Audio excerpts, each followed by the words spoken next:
Hi everyone, I'm Jayashree Iyengar of Popping Mustard Seeds, and today I'm going to show you in this video all the Indian ingredients or some basic Indian ingredients you need for cooking. Many people have been asking me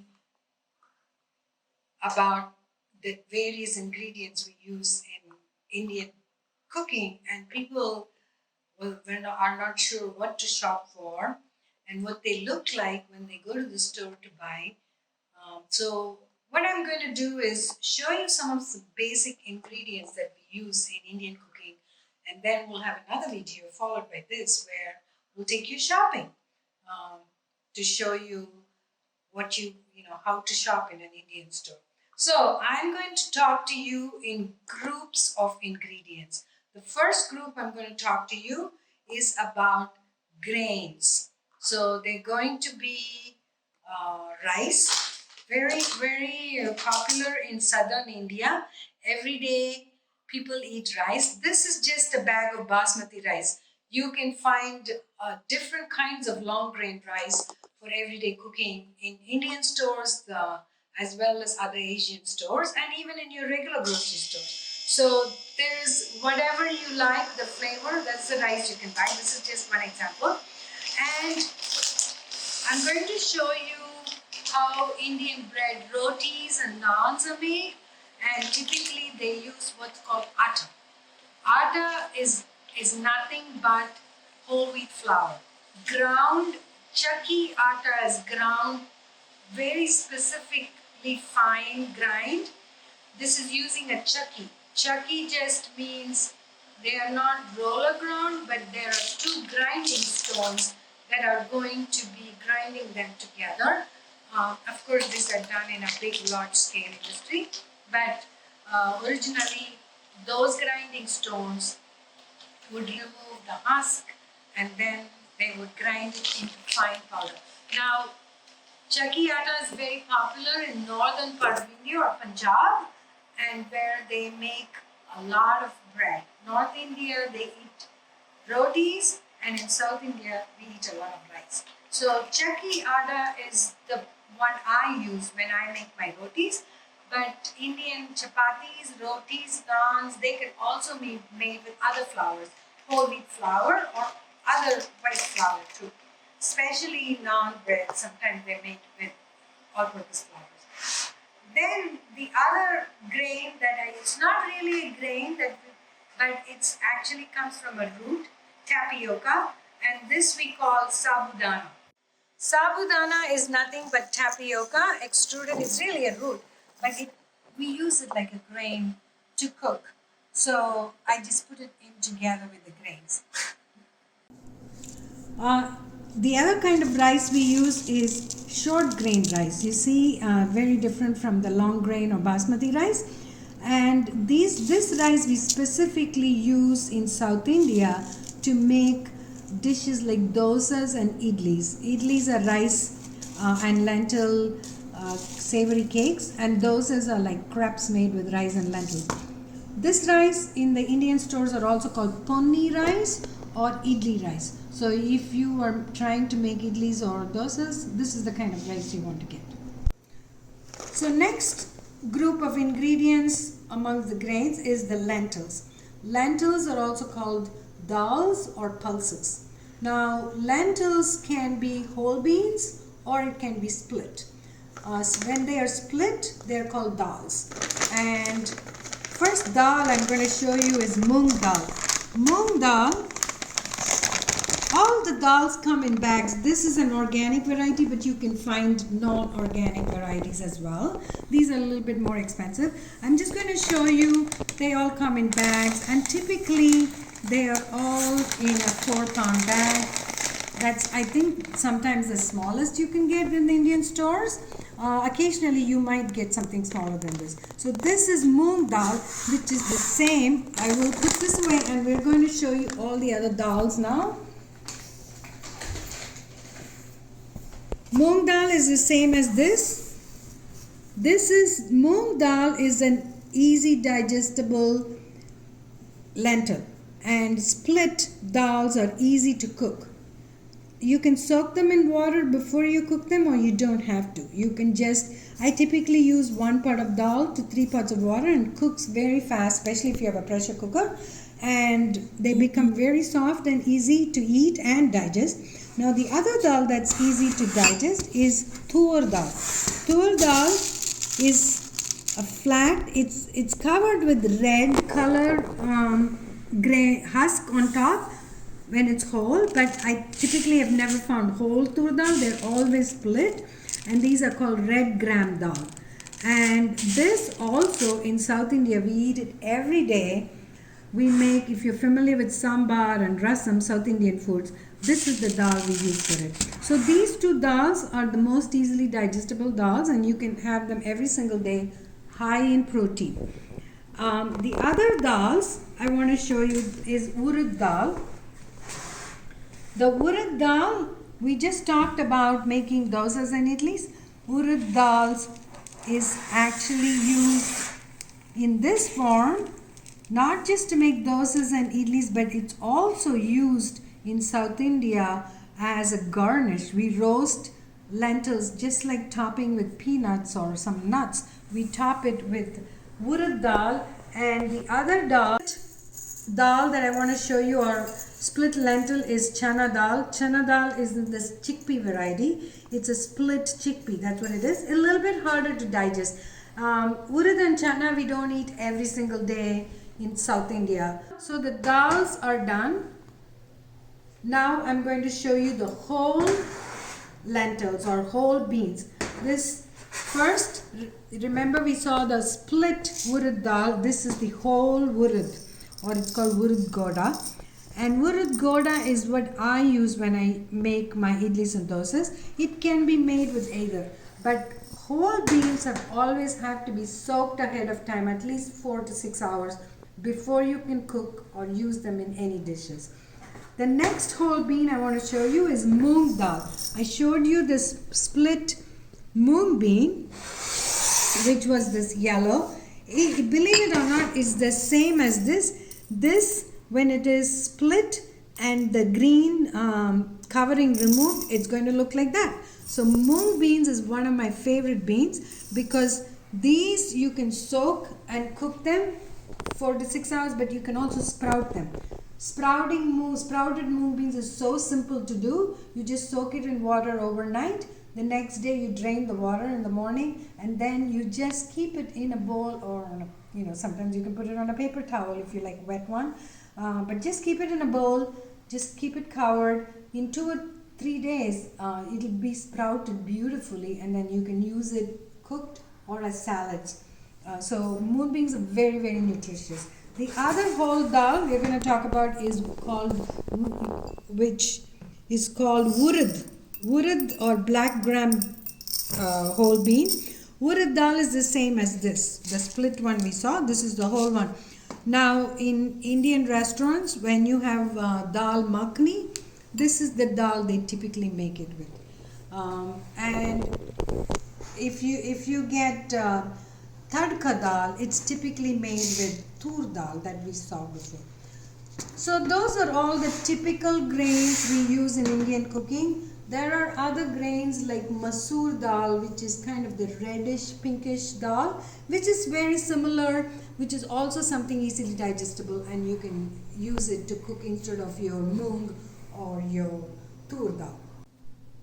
Next, we're going to talk about spices, which I know everybody's very, very interested in finding out. What you see in front of me is a spice box. Instead of little bottles put in a spice rack, this is called spice dabba or spice box, and this is available in most Indian stores or online. It's very convenient because you open the lid and it gives you a little plate where you can mix some spices in there that you're going to readily use for your cooking. And then inside, it's got this beautiful, beautiful set of spices.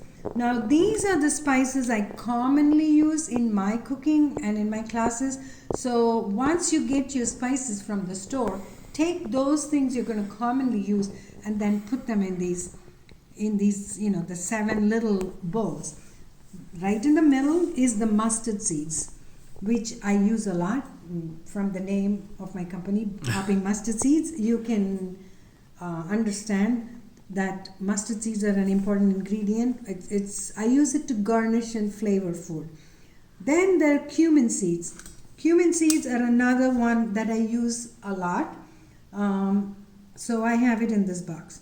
It's also again just flavoring food. Now, there's fenugreek seeds. Fenugreek seeds are these tiny seeds. You only need, it's bitter in taste if you just bite into it. Of course, I wouldn't bite into any of the spices by themselves. But this particularly, fenugreek seeds are very bitter, but they're very good for your stomach. So I like to put a teeny bit of fenugreek seeds when I cook. Now, if you have indigestion or stomachache or acidity, you can take a little bit of fenugreek seeds like this. Just swallow it like you're swallowing medicine, and then drink water, or you can thin your yogurt with water and drink it. Very good, and your problem will go away. Then, of course, there's chilies. This is what gives the hotness in Indian food. There are different kinds of chilies. I'm only showing you one kind. There's short round chilies, but you can also get different kind, long chilies. There's Kashmiri chilies, which give a beautiful color, the Kashmiri chilies, but they're not very hot. These are pretty spicy. Even if you use 2 of them in your daily cooking, it'll be enough spice. Now, this is chili powder that again I use for some of my dishes. Like when I make pan-fried potatoes, I use chili powder. So I like to keep that. And then you see, I also have these 2 lentils in you were wondering why I'm having lentils. Yes, this is the urad dal and this is the chana dal. These in South Indian cooking, we use it for many purposes. Not just to cook with them, but also garnish, like roast a bit of them and top it as a garnish for many foods. We also make roasted with them and make with chilies and cumin seeds and other seasoning to make powders out of them. The South Indian powders, which are made with these dals, are very tasty, and they are readily available lentil powders for you to just mix it with rice and eat it. Makes really good. A little bit of ghee or oil in it, perfect. So, and usually you'll see these boxes come with these little spoons, which are really kind of cute, and added benefit of those. So this I always keep right near my stove, in my kitchen, and this is what I go to all the time when I'm making Indian food. Next, we'll show you a larger variety of spices. You saw some basic spices that I use in my everyday cooking, but these are some spices. Some of them I use in everyday cooking, but others I don't. I'll show you which ones and point them out. Let's start with the asafoetida first. Asafoetida is a resin from a plant that comes from the bottom of the plant, and it actually looks like a slab when they take it out. It's very gooey, and it's a resin, so it sticks. So typically when you see asafoetida, they sell it mixed with, these will have whole wheat powder in it. So just so the asafoetida is separated. That's one way they sell the asafoetida. Now, if you have gluten problems, you can find, I don't have it here, but you can find gluten-free asafoetida. They are not mixed with whole wheat flour, but typically they're mixed with fenugreek flour or other kind of flours. But I couldn't find them at the Indian stores here locally in Pittsburgh, but you could find them online. So you can order them. So asafoetida is a very interesting ingredient used both in North and South India. It's got a very pungent smell. So it's called devil's dung. However, you only need a pinch of it, like a quarter or a 1/8 teaspoon of it in your cooking. It gives this nice flavor. You just, when hot oil, initially when you start cooking, you put that in. Now the other ingredients, of course, we use black pepper all over India. In fact, black pepper existed in India before chilies came to India in the 1500s. So black pepper is I would say originated in Southeast Asia, and India is one of the countries. Lots of, they used to call it long pepper, and there are varieties of black pepper. And coriander seeds. This is a very important ingredient in both north and south. If you've had garam masala or even curry powder, coriander seeds is one of the ingredients used in it. In South India, we use it in sambar powder and rasam powder. These, the one spice that's not used whole in your cooking is coriander seeds. They're always ground, roasted in one form or the other, or blended in a blender when we use it. The next common ingredient found all over India is cumin seeds. And cumin seeds is found all over the world. So people are very familiar with cumin seeds. I don't have to go much into it. The other common ingredient is fenugreek seeds. But we use it a lot in South India in all our cooking, like I said before. Now, turmeric. Of course, who can forget turmeric? Turmeric is very common in all parts of India. I always recommend people to buy organic turmeric because of the way it's processed. It's better that you buy organic turmeric. Turmeric not only gives flavor, but it also gives yellow color to food. For instance, in South India we make lemon rice, which without the turmeric will not have that nice beautiful yellow color. But remember, any of the spices you want to use in limited quantities. You don't want to overdo it because it can affect other flavors, and it can also become bitter, especially asafoetida. Next, we're going to talk about spices typically used in North Indian cooking, and one of them is garam masala. What is garam masala? It's nothing but a mixture of spices. Some basic ingredients which go into making garam masala are these coriander seeds, cloves, there is cinnamon stick and cardamom, there's fennel seeds, there's also cumin seeds. So these are some of the basic ingredients that go into making garam masala powder. But these ingredients are also some of these ingredients used in chai masala. Not the coriander seeds, but cardamom, fennel, and cinnamon. There's also cloves. Those are some of the things. With ginger on top of it, it makes really good chai masala. Masala, like I said, is just a mixture of spices. Whether it be garam masala, garam means hot. Hot in the sense of warmth for your body, not just hot in the sense of temperature. And also spicy. Again, you can also buy several different kinds of masalas in Indian cooking. This is called sabji masala, which I like to use when I do some stir-fry vegetables. So if I make eggplant or okra or even a bunch of broccoli or cauliflower or something cooked together, this you can just sprinkle a little bit of it and cook with it. It'll taste great. So you don't have to use a corn. So that's a nice thing to have, like masalas in the home, because they're single ingredient you can just put in your cooking. And you can make these by yourselves as well. There's also bay leaves that are very much used in North India. They use it as a whole. One thing with bay leaves, you're not going to be able to eat it. It's just giving you the flavor, and then you remove it after it's cooked. Bay leaves, star anise is another ingredient that's used in chai masala as well as in garam masala sometimes. And also black cardamom. Now we saw green cardamom. Green cardamom is got a sweet flavor to it, and in North India it's used both for savory and sweet. In South India we use cinnamon and cardamom only in sweet dishes. We do, and cloves. We don't use it in other savory dishes. You can use whole cardamoms, or just in South India what we do is instead of buying cardamom powder, if you just smash the cardamom, the green cardamom, we don't ever use the black. You see these black seeds? black seeds, we powder that, and we take away the skin. You know, you can actually use that skin. See, it's not always black, it's a little brownish color, sometimes it's black.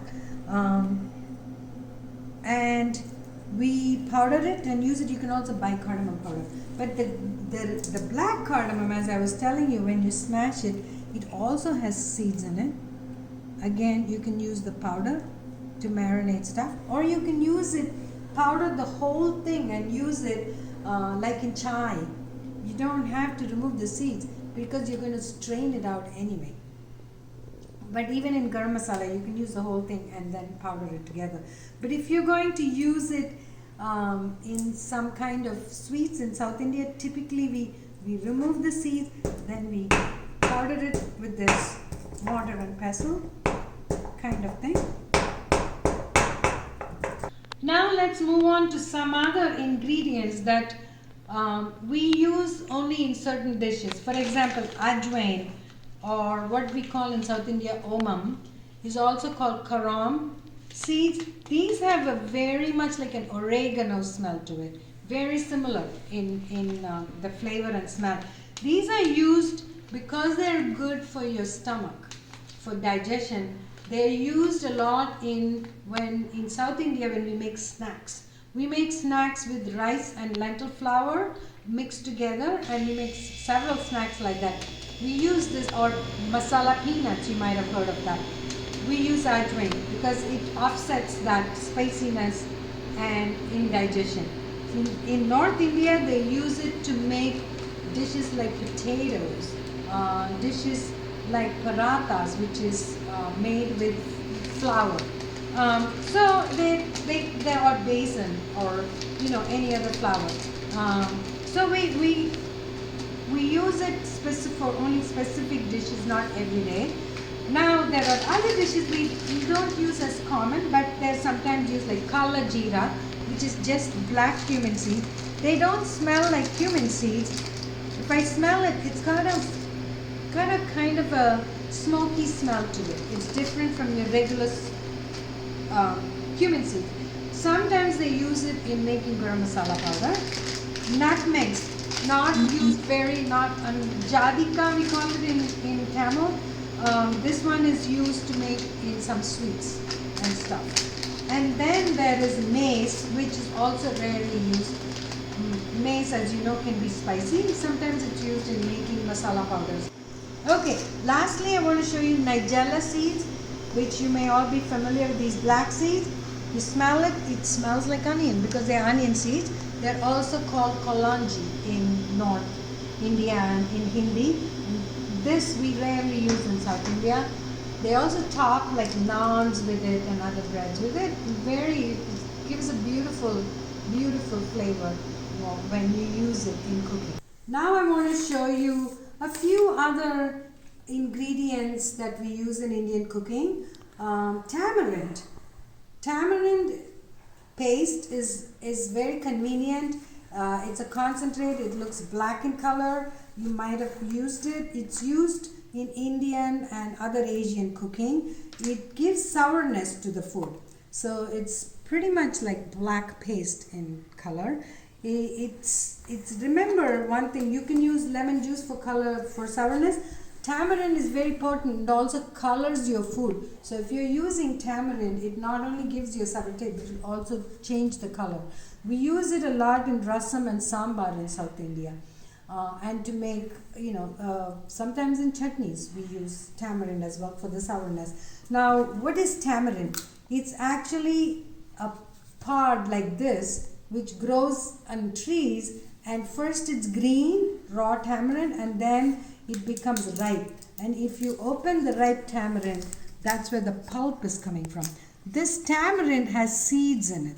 So what they do is, when we were growing up, we used to buy tamarind like this, or seeded and then in a little pulp. So we used to soak it in water, then just strain it and use the water for cooking. But now, of course, conveniently you can get the concentrate. You can just mix it with water or just directly add it into your food.